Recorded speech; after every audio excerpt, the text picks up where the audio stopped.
এইবারের সংস্কারের প্রশ্নে যেন আমরা কোনো ব্যক্তি কোনো দলকে সামনে নিয়ে আমরা যেন সংস্কারের ফর্দ নিয়ে আলোচনায় না বসি। দেশ মাত্র ৫৩ বছরে মাত্র একটা বার গণ অভ্যুত্থান হয়েছে।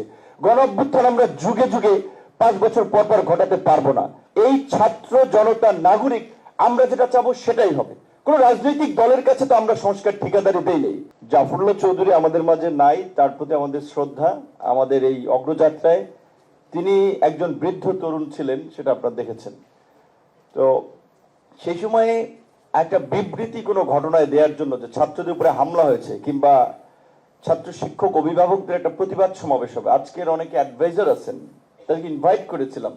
ভাই বুঝেন তো, আমার একটা সংস্থা আছে, একটা প্রতিষ্ঠান আছে, বুঝেন তো ঝামেলা সমর্থন আছে, ভাই আপনাদের প্রতি দোয়া রইল। তো অনেকেই কিন্তু এইভাবে তারা এখন অনেকে অ্যাডভাইজার আছে এখানকার। তো এই কারণে বললাম যে কথাটা, যে আমরা দীর্ঘদিন ধরে বিশেষ করে বাংলাদেশের ৯০-এর দশকেও আমরা এখানে সিভিল সোসাইটির যে একটা ভূমিকা দেখেছিলাম। হাসিনার কাছে কিন্তু সবাই মাথা বিক্রি, ম্যাক্সিমাম মাথা বিক্রি করেছে, অনেকে বন্ধক রেখেছে মাথা, অনেকে সারেন্ডার করেছে। তো সেই জায়গা থেকে আপনারা শুরু করেছেন। আপনাদেরকে এই জন্য জানাতে এসেছি, বলতে এসেছি যে আপনাদের এই যাত্রাটা যেন পরবর্তীতে অব্যাহত থাকে। আপনারা আবার পরবর্তীতে কেউ ক্ষমতা আসলে আপনাদেরকে বিভিন্ন প্রতিষ্ঠানে বসাই টসাই দিলে আপনারা চুপ করে যায় না, তাহলে কিন্তু বাংলাদেশে একটা ফ্যাসিবাদ আসবে। এখন আসেন যে বিষয় নিয়ে আপনারা আলোচনা করতেছিলেন, আমি এখানে লক্ষ্য করেছি মঞ্জু ভাই কথাটি বললেন, ঐক্যমত্য কমিশনে তাই দেখেছি অনেকগুলো দলকে ডেকেছেন, কিন্তু ওই জর্জ অরওয়েলের অ্যানিমাল ফার্মের লাইনটার মতো, বিখ্যাত লাইনের মতো, all animals are equal but some are more equals than other. তো এখানে ডিসকাশনটা এরকম বেসিস হচ্ছে যে মঞ্জু ভাইটা একটু ওপেনই করে দিলেন যে তিনটা দলের সাইড লাইনে। মঞ্জু ভাইকে আমি বলবো কেন তিনটা দলকে সাইড লাইনে? এই তিনটা দলে ইয়েস ববি ভাইয়ের সাথে একমত যে নাম্বারিং করলে BNP K we can give preference, rest of them to তাদের কি কন্ট্রিবিউশন আছে, আমাদের চেয়ে কি কোনো অংশে তাদের চেয়ে আমাদের কম কন্ট্রিবিউশন আছে রাজপথে লড়াই সংগ্রামে? তাহলে কেন আপনি আগেই তিনটাকে সুপিরিয়র করে দিচ্ছেন কিংবা ক্লাসিফাই করে দিচ্ছেন? এইখানে আমাদের কিন্তু মানসিকতার পরিবর্তন দরকার। দ্বিতীয় কথা হচ্ছে, এই অভ্যুত্থানটা তো কোনো রাজনৈতিক দলের নেতৃত্ব হয় নাই, রাজনৈতিক দলের সংগ্রাম ব্যর্থ হয়েছে, ছাত্র জনতা নাগরিকদের সম্মিলিত প্রচেষ্টায় অভ্যুত্থান হয়েছে।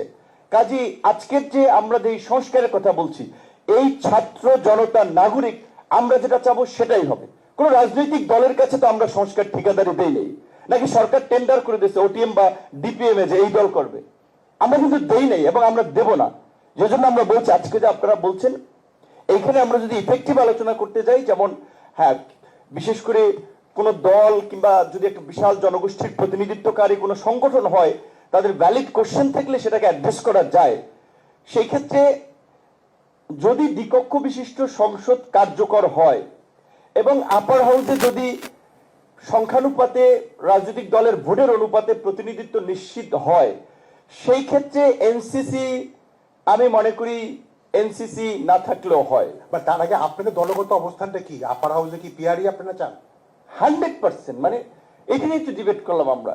তো যেখানে আমরা বলছি যদি এটা হয় তাহলে এনসিসি না থাকলেও হয়, কারণ এনসিসি কে কেন আমরা আনলাম, যে আমরা দেখছি যে প্রধানমন্ত্রী একটা দৈত্য দানবে পরিণত হয়, তাকে ধরা যায় না, ছোঁয়া যায় না, তিনি যাই বলেন তাই আইন, তিনি যাই বলেন সেটাই মানে কুন ফায়া কুনের মতো হয়ে যায়। তো সেইখানে ওইটা ব্যালেন্স করার জন্য আমরা এনসিসির কথা বলছি।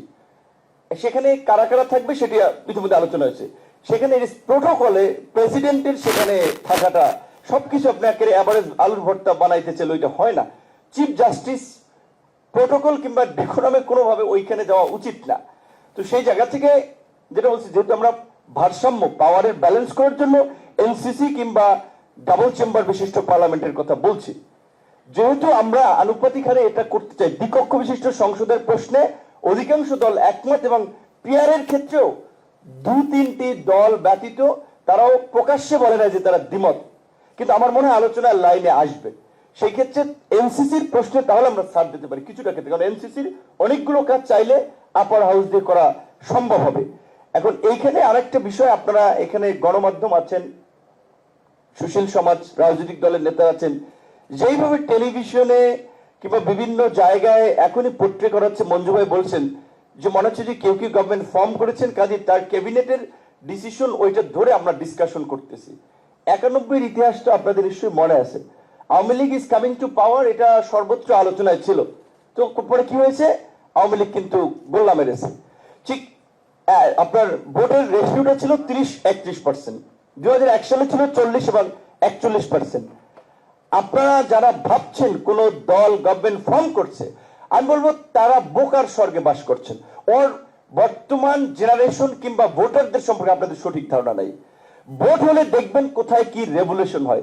নির্বাচনের আগেও রাজনীতিতে অনেক ধরনের মেরুকরণ হবে। তো সেই জায়গা থেকে আমরা বলছি যে সংস্কারটা, যেটা ডক্টর কামাল হোসেনকে আমরা সম্মানের সাথে আমরা স্মরণ করছি, কিন্তু ডক্টর কামাল হোসেন সম্ভবত একটা সাক্ষাৎকারে বলেছিলেন 72-এ আমরা সংবিধান রচনা, আমরা তো শেখ মুজিব আমাদের সামনে, আমাদের বঙ্গবন্ধু, আমাদের নেতা শেখ মুজিবকে দেখে তারা সংবিধান রচনা করেছিলেন। সো এইবারের সংস্কারের প্রশ্নে যেন আমরা কোনো ব্যক্তি, কোনো দলকে সামনে নিয়ে আমরা যেন সংস্কারের ফর্দ নিয়ে আলোচনায় না বসি। দেশ জাতির স্বার্থে যেন আমরা সংস্কারের কথা চিন্তা করি। আমার খুব কষ্ট লাগে যে আমরা সংস্কারটা যদি না করতে পারি, এটা হেলাফেলা না। মাত্র 53 বছরে মাত্র একটা বার গণ অভ্যুত্থান হয়েছে। গণ অভ্যুত্থান আমরা যুগে যুগে 5 বছর পর পর ঘটাতে পারবো না। সুতরাং সেই গণ অভ্যুত্থানের ফলাফল নিয়ে এখন মানুষ উষ্মা প্রকাশ করছে। দেখছেন, অনেক ওপেনই বলছে যে এইটা জানলে তো আগে আমি রাস্তায় নামতাম না, তাহলে গুলির সামনে দাঁড়াইতাম না। তো কাজে যতটুকু হয়েছে এনাফ ইজ এনাফ। এখন অন্তত আমরা কিভাবে সংস্কারটা করে নাগরিক তথা জনগণের চাহিদার আলোকে আমরা একটা নতুন বাংলাদেশের দিকে এগিয়ে যেতে পারি, সেইভাবে সবাই চিন্তা করবেন। আমার জাস্ট এটুকুই কথা। এবং আমার দলের শক্ত পজিশন, আমাদের দল 2021 সালে যখন ঘোষণা করি তখন আনুপাতিক হারে নির্বাচন আমাদের দলের ঘোষণাপত্রে ছিল। আমরা বলছি টোটাল নির্বাচনটা আনুপাতিক হারে। পরে অন্য দলের কথা চিন্তা করে আমরা আমাদের পজিশন থেকে সরে এসেছি যে অন্তত একটা কক্ষ, সেটা আপার হাউস। সেকেন্ড হচ্ছে প্রাইম মিনিস্টারের মেয়াদ নিয়ে আলোচনা হচ্ছে, এখানে ইস্যুটা জাস্ট একটু বলছি 30 সেকেন্ডে, 1 মিনিটে। আমরা ছোট দল হতে পারি, আন্দোলনের মধ্যে দিয়ে উঠে এসেছে, কোনো এজেন্সি কিংবা গভর্নমেন্টের পৃষ্ঠপোষকতা নিয়ে দল তৈরি করেনি। বাংলাদেশের ইতিহাসে এটা বিরল রাজনৈতিক ঘটনা, যেভাবে আমরা রাজনীতিতে এসেছি। সেখানে আমরা কিন্তু ওপেনলি আমাদের দলের 21 দফা কর্মসূচিতে আমরা বলেছি যে 2 বারের বেশি প্রধানমন্ত্রী পদে কেউ থাকতে পারবে না, যেটা আমাদের দলে আমরা বলেছি 2 বার বেশি কেউ প্রেসিডেন্ট থাকতে পারবে না। এখন এনসিপি নতুন দল গঠন করছে, তারাও বলছে। সুতরাং তরুণরা কিন্তু এরকম অ্যাডভান্স চিন্তা করছে, যে চিন্তা মানুষকে আকর্ষণ করছে। সুতরাং আমাদের রাজনৈতিক দল যদি কেউ সেই পুরানো অ্যানালগ যুগের চিন্তা নিয়ে সবকিছুকে নিয়ন্ত্রণ করতে চায়, সেটা বোধহয় ব্যর্থতার পর্যবেসিত হবে। ধন্যবাদ। আমার খুব ছোট ছোট 3টে সিনেটের মধ্যে এখানে হিয়ারিং হবে, এখানে শুনানি হবে, এখানে তাদের বিষয়ে আপনার সিদ্ধান্ত বা আপার হাউস যে সাংবিধানিক কমিশন নিয়োগ হলো, ইয়েস, সেখানে শুনানির মাধ্যমে নিয়োগ হবে। সেখানে আপনার একটা কথা যেটা বলেছেন যে পার্সেন্টেজের রেশিওটা কি হবে, কোন দল যদি 1% ভোট ক্যারি করে তার একজন প্রতিনিধি থাকবে, সেটাই তো।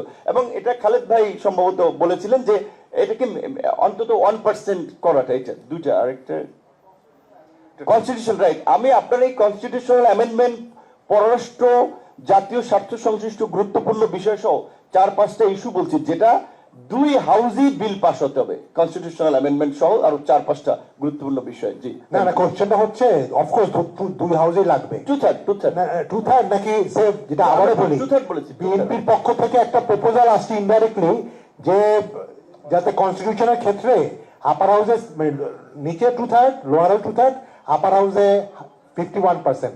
এইটাতে আপনারা কি এগ্রি করবেন? এইটা কি কেউ মানবে? যদি লোয়ার হাউসে 2/3 হয়, আপার হাউসে হাফ, এটা তো মানবে না কেউ। এটা যৌক্তিক না।